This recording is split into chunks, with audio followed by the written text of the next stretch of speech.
floor over to George, who will be doing the introduction tonight. Thank you, Stephanie. And it is my very great pleasure to be doing the introduction this evening of my um, fairly now longtime photo colleague and co-conspirator. We, when we met, I think almost a decade ago now, and realized we had the photography in common and the love of nature and hiking in common. Um, I think Martha suggested that let's hike every trail in Marin and photograph. And so we've just about done that at this point with some interesting side trips and hiatuses. I made some notes of Martha's many awards, honors, exhibitions, and so forth. I put a link in the chat to Martha's website. You should go there. It lists out all of the exhibitions, the various places she's been exhibited and so forth. And she is what has been widely exhibited, both locally, nationally, and internationally. So just for example, at the De Young, she's had work there. She's had work in London, in Barcelona, um, and quite prolific, and also numerous awards and honors. So we hiked and photographed for several years together until COVID hit. And you would think, well, maybe that's the stop of doing those types of things out together. Um, Martha had the brilliant idea of let's do it as a game. One of us will go out and hike, take photos along the way, use those as clues, hide a little something out at the end of the hike. Um, and then that'll be in the morning. In the afternoon, the other person will go out, follow the photo clues, find the little object, hopefully. And then the next time we'll reverse the process but with who does it. So that kept us going through COVID. Then Martha moved away to Massachusetts, where she's also done some very fine photographic work. And we said, well, we can't let this go. So we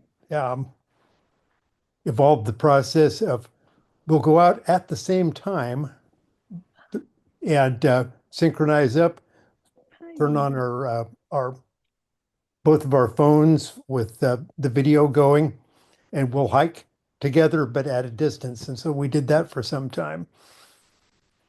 So just an example of uh, the imaginativity and the ideas that Martha has. So I give you a fine, artful, intelligent photo eye. She's here to share her images and ideas and some of the processes behind them, and I'm really looking forward to hearing it. Shucks.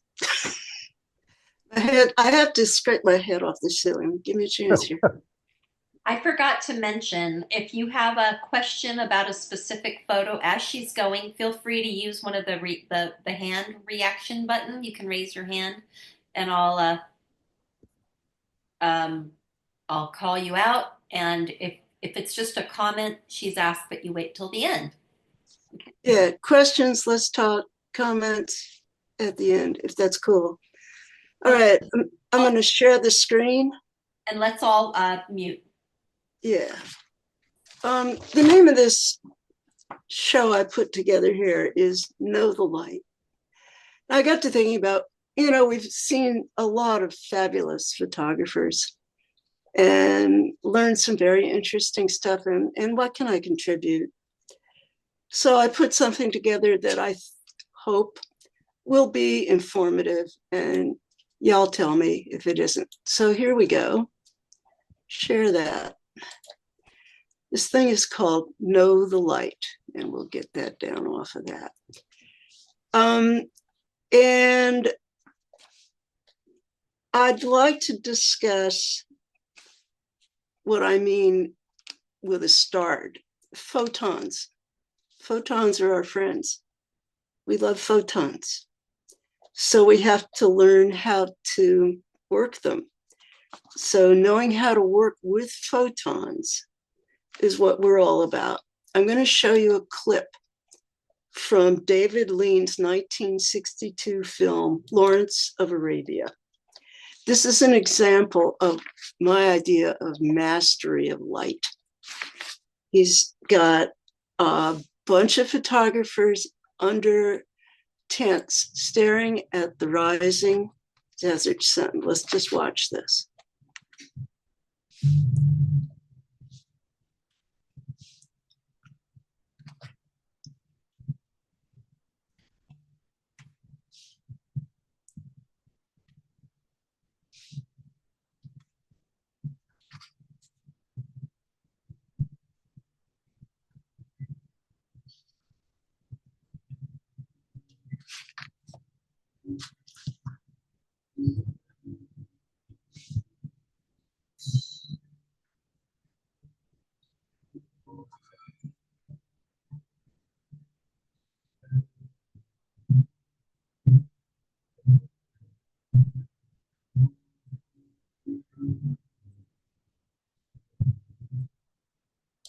So that's a bunch of cameras underneath tents in the southern Jordan desert.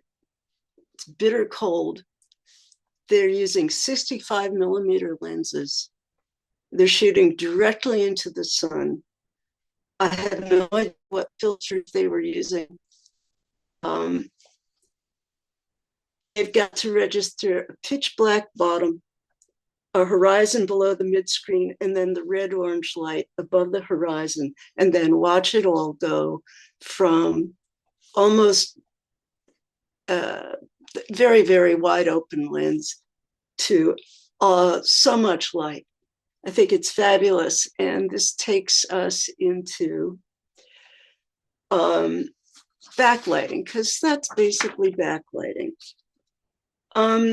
So backlighting means shooting into the light, and the light is behind your subject. Sometimes, and one of the great things about backlighting is you can use it to create silhouettes. So this is sandhill cranes at dawn in the Delta on an island called Staten Island. So to capture these silhouettes, you have to have your subject in front of the sun and use a narrow aperture like f/16 or f/22. And then other backlighting stuff that you can do is something like this. This is almost like portraiture. The light's coming in behind the subject, and you can use the translucence of the subject to show the light infill. So to do something like this, I like to use a wide aperture. That gives us a shallow depth of field. So the subject's in focus and the background is softly blurred, which is, they call it bokeh, which is Japanese meaning hazy or blurred, I'm told. So there's a lot of detailed technical information about bokeh, and you can find it online. And if you want to get into it, you can get into it. So what if we want a large landscape with depth of field so that everything's in focus front to back and there's low light? So you have to shoot with a shallow depth of field. So here we go. This is dawn on Christmas Day, looking at Black Mountain across Tomales Bay. So for something like this, as I say, you want it to be sharp and clear front to back. There's low light, so you have to shoot with a shallow depth of field to get the foreground sharp. Or do you want to do the sharp focus in the midground or on the horizon? You have to deal with this. It's judgment calls. If you want to do this, you may not want the bokeh effect. I didn't for this shot. A lot of people use a 16-35 millimeter lens. It's probably the most popular choice for landscape for full frame lenses. I myself don't use it. That's not the lens I use. And on this, I used a 2470 zoom because it lets me capture light at f2.4. So it's good for low light like this or moonrise or for indoor work like rock and roll. Come on with the rock and roll. Yeah. So that's low light and a little more rocking. Yeah, like that. So that f2.4 can get you the light off the blonde's head and the white on the stage and the white arms and the pitch black down here in the shadows. So I like that lens. I also use a 7300 lens a lot so that I can focus on parts of a landscape.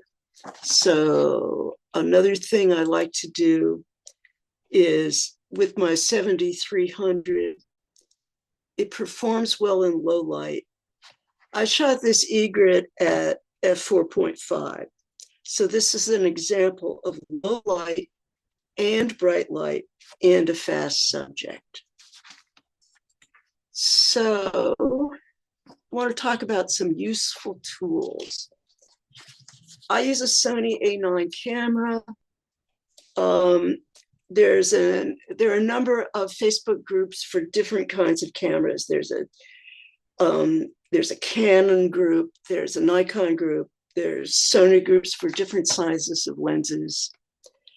And you can check them out if you want to. Very recently, in a fit of exuberance, I bought a, for me, very large lens, a 100-400, which I have named Big Bertha. And the purpose of this is so you can get a really sharp, clear shot of an animal you don't want to get too close to, like these elephant seals.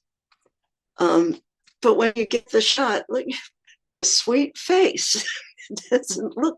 It does not look like a ton and a half of angry pot roast, but that is what it really is. So I have a big lens I like, and other great tools are, let me strongly recommend, if you haven't used it, Photo Pills. I love Photo Pills. It's a free app. You can download it on your phone, and it will tell you, you have to learn. It has a pretty easy learning curve, in my opinion. But if you want, for example, to photograph the full moon rising over Coit Tower, this Photo Pills will show you when it will happen and where you have to be and when it will be exactly there. I think it's magnificent. I very much approve this thing. You also have to know, I like to use the tide log.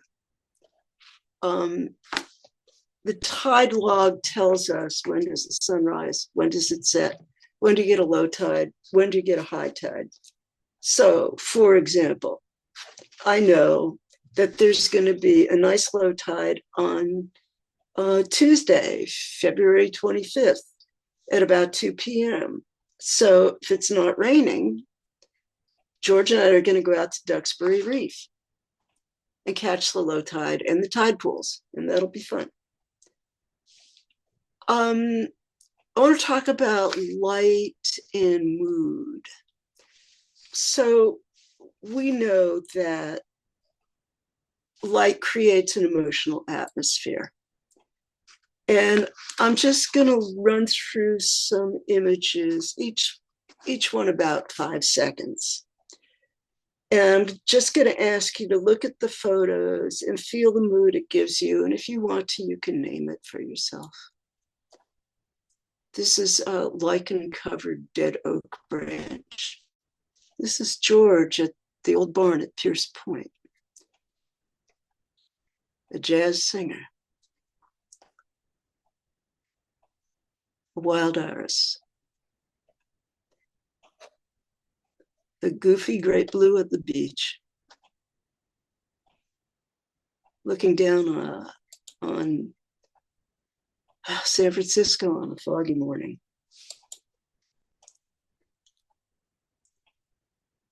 Now, this one is Pine Point in the mist. And here's Pine Point in the broad daylight, mist rising. Totally different mood. Goofy goat. Ah, yes, the forest on Ridgecrest. Some happy anglers. Look in this shot how your eye goes directly to the bright yellow. You can't help it. Yeah. Okay, want to talk about eyes a little bit, especially when shooting wildlife, which I do a fair bit of. It's important to focus on the subject's eyes. And this is a gray area.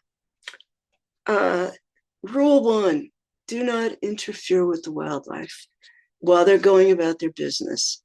Every day is a day of mortal peril to a wild animal, every day and every night.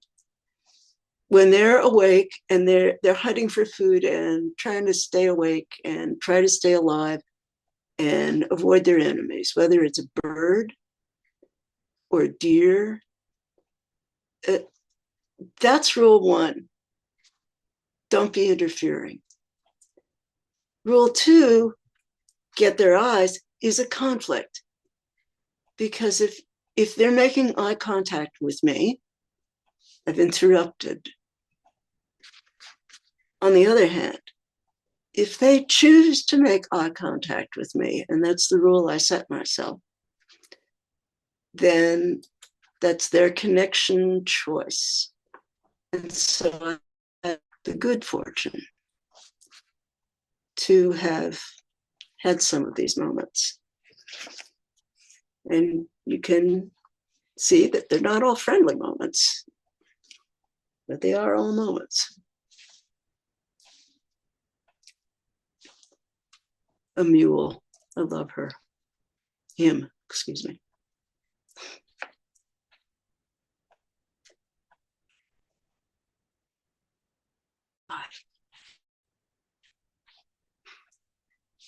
These girls, two elk sisters. The raven with fluff in her beak. This guy. The young bull. Oh, yeah, I'd like to say a couple things about cell phone photography. I used to put it down because 7, 8 years ago, cell phone cameras just didn't have the pixels nor the adaptability that you could get with good high-end camera. This is no longer true. I have an iPhone 13 and it can do things that my Zeiss glass cameras cannot do with the lenses that I carry. You can get really amazing close-ups with a cell phone, and you have a baby blue eyes, a white baby blue eyes, Pneumophylla. George, Pneumophylla what? Yeah, me neither. Okay, we'll figure it out. But you can see every vein. I would have to put on a macro lens to do that. And I'm not carrying a macro lens. I'm carrying one or two lenses at the most. And you can also do great distance stuff. That's a cell phone shot of dawn at Tamales Bay. And I did not think that I would get anything that sweet with the mood and the different light and the detail in the front. So I have been corrected. You could do a lot with a cell phone these days. Cell phone cameras, they also have cell phone Lightroom. I've taken a course on it. I don't personally use it. On the other hand, my sister uses it. To me, I maxed out on how much I want to learn about how much stuff. So to summarize, we, the photographers, have to make decisions about what do we want to say.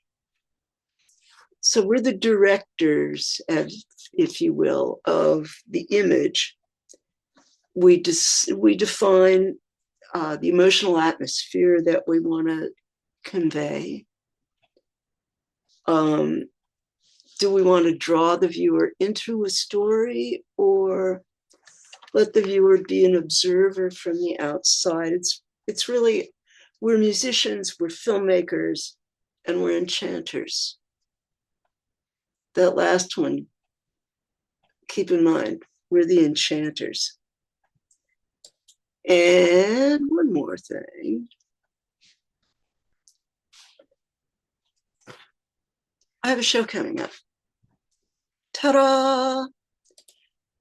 At Jocko's. No, don't do that to me, buddy. There we go. At Jocko's, opens March 6th, runs through May 4th. It's Marin County Photos. Jocko's is a really nice restaurant and pleasant bar, and it's not a gallery. They have a habit of putting up art. So they're letting me put up some photos. They've never done photos before, which is nice. And you can go, you can have a drink, you can have dinner, you can have lunch, you can check the art. Take note of that.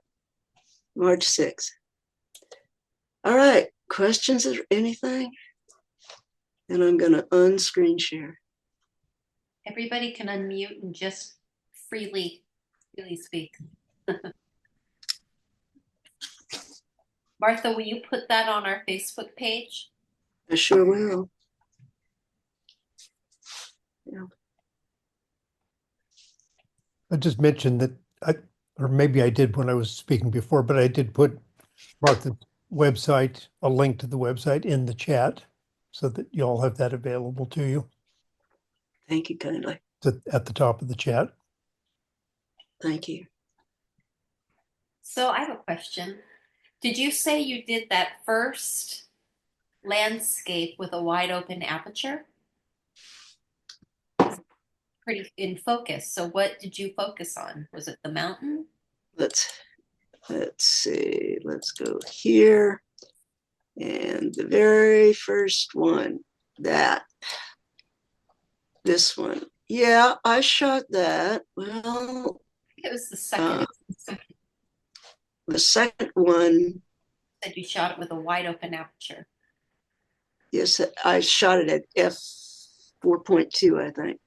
So what was your focus? I'm a terrible landscape photographer, so I never know. It's tricky. What I can do, let's see if I can find that one for you quickly. And I'll get you the details. Oh, yes. Okay. I shot that at f3.5, ISO 500, focal length 70. millimeters. That's the story. What about your shutter speed when you're doing wide open, low light? Do you Well, use a tripod, or you just I handhold because, you know, you've got autofocus and not autofocus, excuse me. VR. You've got image stabilization Mhm. built in. And I do that, and I don't usually use a tripod. I will use a tripod if I'm going for moonlight shots. So also another question, when you were taking photos of the animals and they just happened to have that moment where they engaged looking at you, I'm assuming, especially with the seals, you're like zoomed in with a larger lens, and it's so crisp and clear. Was that all pre-planned or just a little bit of photo magic? That was my profound hope, is spending more than $1,000 on the lens. Okay, there you go. That'll work every time, right? No, Well, you hope. okay. I mean, hold on. So were you fairly zoomed in on these critters when you were photographing them, or? Well, this thing is Big Bertha, and it's a 100/400, and I only got it a few weeks ago. So, except for the elephant seals, I'm not going to dig it out. Except for the elephant seals, they're all on probably the 7,300. Yeah. So Wow. Oh my God. 400. That's a lot of lens. Jeez. It weighs 3.1 pounds.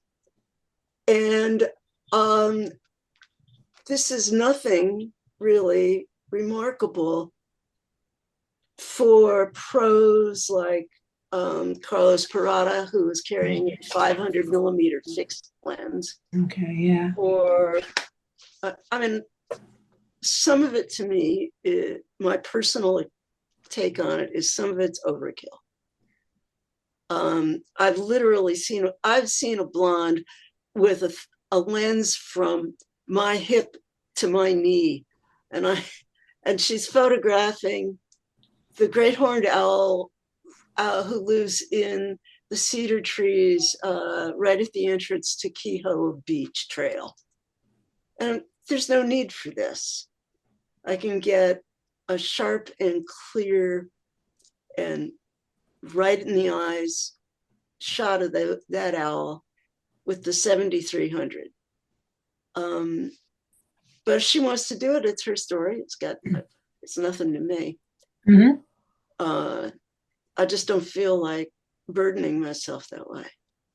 So I have a question. Does Big Bertha have like an f-stop down to 2 point something? No, actually not. There's Bertha. Where do you go? I have a 1 to 400, but it goes down to about 4.5, Yeah, that's where it is here. Okay. 4.5. And it's done fine. a lot. It's done a lot for me. Yeah, it's good. Yeah, with my Canon. Yeah. I'm glad I got it. Yeah. I'm not going to get anything bigger. I'm 5'1", and I weigh 116 pounds, and that's my edge.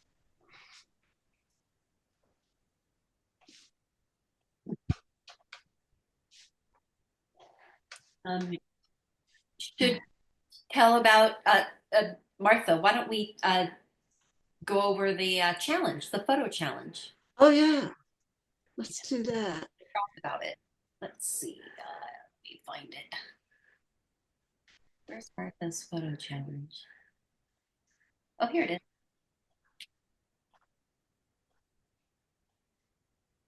Give me 2 seconds. There it is. And I'm going to let you tell us about it.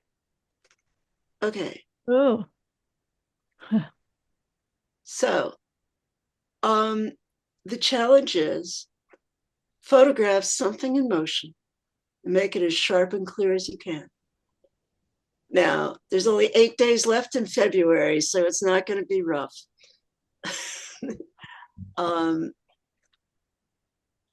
This is what? It'll be our challenge until our next meeting.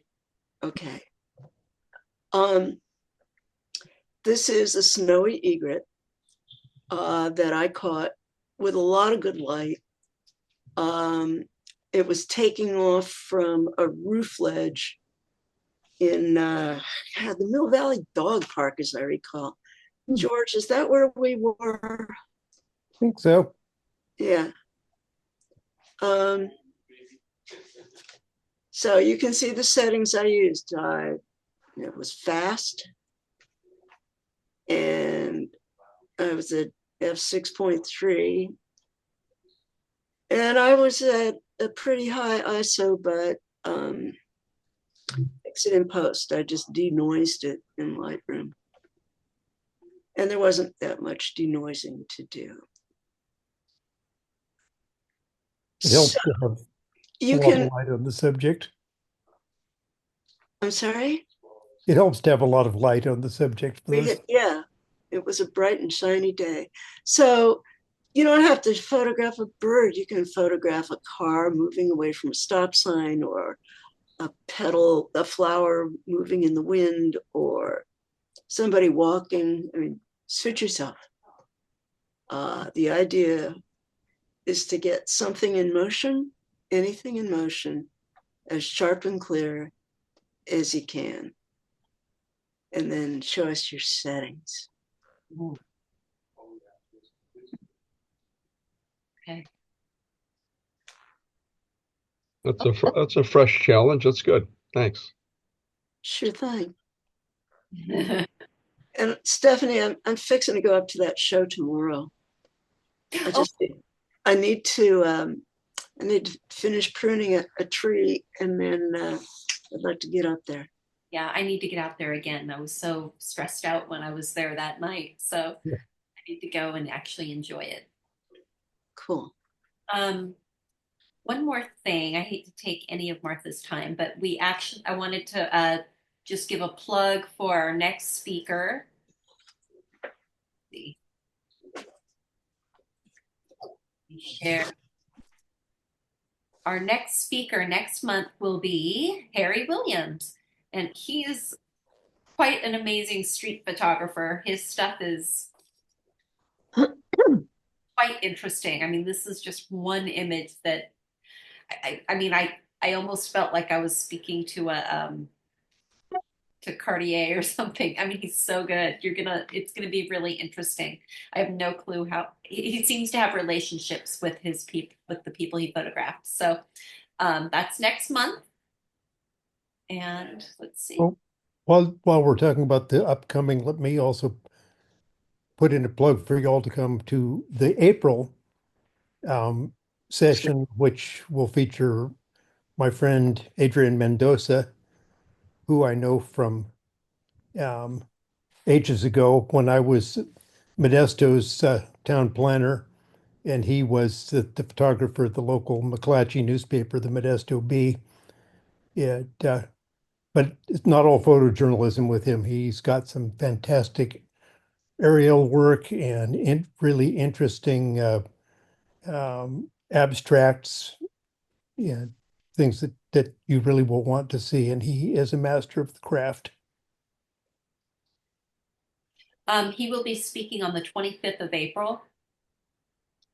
And after him, we have May. We have a photographer named Xander. He's our youngest speaker ever, and he specializes in astral photography, which is really cool. And I've always wanted to learn to shoot the moon. I'm hoping I can figure it out based on what he shoots us. So we've got kind of a full slate, which is kind of cool. Great. All right. Any more questions for Martha? I probably have a million, but they're just my brain's out right now. But I really appreciate seeing this. I do a lot of wildlife and outdoor photography, and this gave me some new ideas, so I really appreciate it. And I'm starting on what I think my next photo essay is going to be driftwood at Ture Beach. Had an amazing experience there on Saturday, and I think I'm going to work on that. And just being out at Point Reyes and everything is inspiring. So thank you, Martha, for giving me some new ideas and some encouragement. Yeah. Listen, Joanne, feel free to get a hold of me, either on Facebook Photo Club or on my own Facebook page, or I'm good for answering questions. That'd be great. Yeah. And I am a 27-year lover of elephant seals, having been a volunteer at the Marine Mammal Center for all those years. And I'm also a docent out at Point Reyes now for the elephant seals. So they're very special to me too. And your photos are great. Yeah, I love capturing Thank you. those males and that eye. Yeah. And that So were you there the other day when a baby got born? Well, I've been there on some days when a baby gets born, but yeah, I don't know if it was that day, but yeah. And all the other cows were screaming and hollering. Yeah. Yeah. It's mama drama, as they call it. There's a lot of mama drama, and there's so much going on there. It's an amazing unfolding of the natural world and right in front of us. So yeah. Okay. I'll say one thing about that location. You want to go shoot elephant seals? There's nothing you can do at this time of year. You are going to have backlight. Period. Final. It's just the way that beach is. Yeah. So you have to shoot either to one side toward the cliffs or the other side toward the freshwater coming down. That's how it is. Yeah, it is how it is. Either that or have a big filter. Yeah. Yeah. Thank you. All right. Thank you so much. I wanted to mention that while our official field trip coordinators are Terry and Donald, anybody can plan a field trip. So if you all feel like you want to have a social outing, you can plan it. And it's our club, so it doesn't just fall on one person. It could be anybody. We all are it's kind of a communal group. So feel free to plan something if you feel like it. Yeah, maybe next year at the right time, we could have a field trip out to Drake's Beach for elephant seals. Knowing when the glare is not at its height. Or something. Anyway, that might be an idea. Photo pills can do that. Yeah. It would be really fun to have a meetup at the DeYoung for Paul McCartney's photo show. Oh yeah, I'm going to that. Yeah. Yeah, that would be just like everybody just meet there. No big deal. Like getting it arranged, come and just kind of hang out and check it out. That's looking forward to. I already bought my tickets. I've already got my timed entry. Oh my God. You don't just get to go. You have to have tickets and timed entry. Yeah. Oh, I want to go. Okay, I've never had a problem with that, but I don't say we go the first day or the first week, right? I mean, kind of, I don't want to be around all those people. I don't like the little elbow room. Anyway, are you all going like right as soon as the show opens? I'm going on the 27th when member day. Okay, all right. So you'll be elbows in. Anyway, just a thought. It'd be fun. I'm going later with some of my high school friends, because we were all like tweens when the Beatles hit, but we don't have a date yet, and so I don't know. But yeah, but that's a good idea for future field trips. Is doing exhibitions together. Thank you, Sandy. Yeah, I like it. Yeah. Sorry, I'm not visible. I'm in a weird space with bad lighting, or I would show my face. Oh, you got backlight, huh? It's backlighting. Yeah, exactly. And the cat on my lap and all of that. Well, you I see, I enjoy yeah. Martha. I Yeah. enjoy eyes as well, but mostly on human people. Um, I love catching just people on the street. Mm. It's too bad I'm going to miss the March 20th one. I'm going to be on the airplane to Spain. Oh, But Mhm. can't zoom from. yeah, I can't zoom from the big jet, but Oh, I'm so sorry for you, Terry. it's a rough Bummer. life. Where in Spain are you going, Terry? I'll be based in Madrid for 3 weeks. Uh-huh.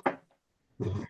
I tend to like to go to cities and just hang out Mm. and do street photography. Yeah, you're good at that. Yeah.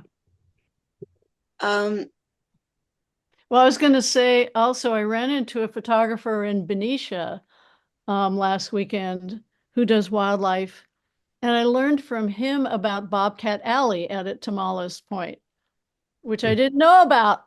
So, maybe I can get a bobcat photo one of these days. It was, I don't know if any of you have gone out there, but No, but I got one that hangs out on my hillside. Every once in a while I see him. really. But I didn't, he showed me on a map and there's a place, it actually is Bobcat Alley, off Wow. of Tamales Point Road, and it's a dirt road you go down and anyway. So that Oh. was, along with the elk and the one badger I saw and everything out there. Wow, badger. Yeah, I'm gonna try to. so Joanne, you really don't have to go that far, Really? honest. Um, right now, there are so many bobcats on the road. If you just head out north out of Inverness, like you were going Yeah. to Drake's Beach, they're like pigeons. My God. There are a lot of them around. Yeah. Well, how safe is that? I mean, they're For them, not very. They got to dodge cars, but they're pretty no, good. I mean for people trying to photograph them. I mean, cats are so unpredictable, wild Well, you things. don't walk up on them. Well, of course you don't, but if you just happen to be walking by and I don't know, Yeah, some they'll Chinese on you. They're not going to mess with you. Oh, these are bobcats. Yeah. You're a little big for a bobcat. Yeah. They're like, Well, I've got a domestic little panther at home, and I walk by and he attacks my legs. So I don't know. I'm a little cat wary. Yeah. Just well, that's, being in their space. But But in the wild, they're more wary. Yeah. I mean, I have a fluff ball right here who's a Wookiee, basically, in disguise. mm, But yeah, I think, anyway, I'm learning from everybody about what's available wildlife photography options out at Point Reyes and all of the areas because I love it so much.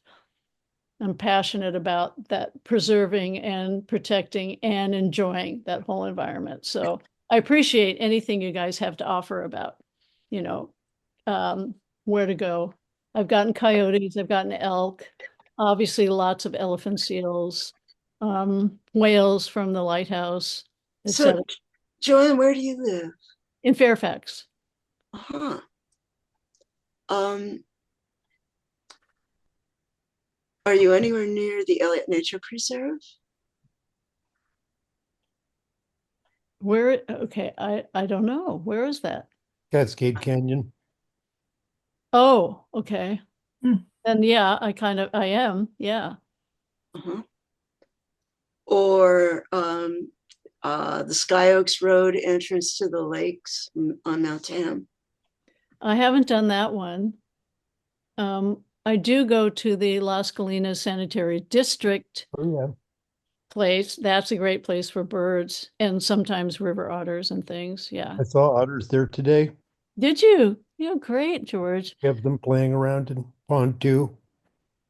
Huh, there's no So one. one of the ways that I was able to get a lot of photos of animals pretty up close and personal is because it was my habit to go to the same places every day for years before the rest of the human pack Right. appeared. And so I became a known member of the community. And I find myself that that's the way I would recommend doing wildlife photography. Because the way, if what one is doing is going to a place and then going to a next place and then going to a next place, you're riding a subway and you're getting off at different subway stops. You're not in your neighborhood. Yeah. Okay. So if you become a member of a community in your neighborhood, and it's something like the Elliott Nature Preserve or the Lakes of the Mountain or Galenas, whatever you choose, and you're a regular there, you'll find yourself getting different peaks in the lives of the wildlife. And Yeah, I like that. I'm out at Chimney Rock Lifeboat Station because we release marine mammals, our Mhm. marine mammal patients great, all the time. And I'm the photographer. If we release on Wednesdays, I do the photos. That's fabulous, one place. I'm there all the time. So I get it. Yeah, thank you. That's an idea, to find other spots where I visit regularly. Yeah, fabulous. yeah. Martha, I have a question about tide pools. I seem to, where do you think the best viewing for tide pools and seeing, whatever there is to be seen, anemones, starfish, whatever. What beach do you think is the best? Drake's or what's the other one? Duxbury Reef. Okay. Is that Drake's or is that farther down? It's Bolinas. Oh, it's Bolinas. Okay. Yeah. Okay. Okay. So there's Agate Beach. Agate Beach. is I've been good. to Agate, but the tide, it's such a narrow beach, and I didn't make it in time for the right tide. But Yeah. so Bolinas, you definitely can on a low tide see. You can walk out and see what's out there. Or Oh yeah. okay. Okay. This is where, when you're dealing with the ocean, it's very important to know the tides. Yep. So there's some wonderful tide pools. All right, there's a shelf of very old rock. It's like basalt. And it emerges in about 3 places I know of on the coast. One is down around Santa Cruz, one is around Montera, and one is Duxbury. Mm-hmm. It's the same shelf. Mm-hmm. And it's filled with tide pools and also long lateral little gorges in the rock. Mm-hmm. Fabulous place for tide pooling. It is not easy walking. It is not easy to get down to. You do not, oh boy, drive to the beach and walk in the sand. That's not it. Mm-hmm. So I recommend the book, the Tide Log. Yeah, sure. And so the tide log is a published book, or is that on? Yeah. That okay. I'm Yeah. writing it down. I bought this at Toby's Barn. Yeah. Where? In Toby's? Pointner Station. Toby's? Yeah.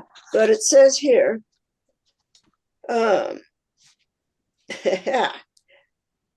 National Ocean Service, U.S. Department of Commerce, National Oceanic and Atmospheric Administration, where I used to work.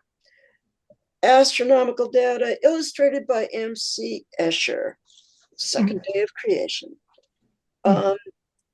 Pacific Publishers, LLC, Post Office Box 2813, Tybee Island, Georgia. Tidelog.com. Just go tidelog.com and you'll be able to get it. Okay. Thank you. Sure enough. I go out to Point Reyes. I try to get out there every month just to go out and look around and be awed by it all. So thank you. Mm-hmm. Mm-hmm. Hey, Terry. It's been my experience that humans are wilder than animals. Yeah.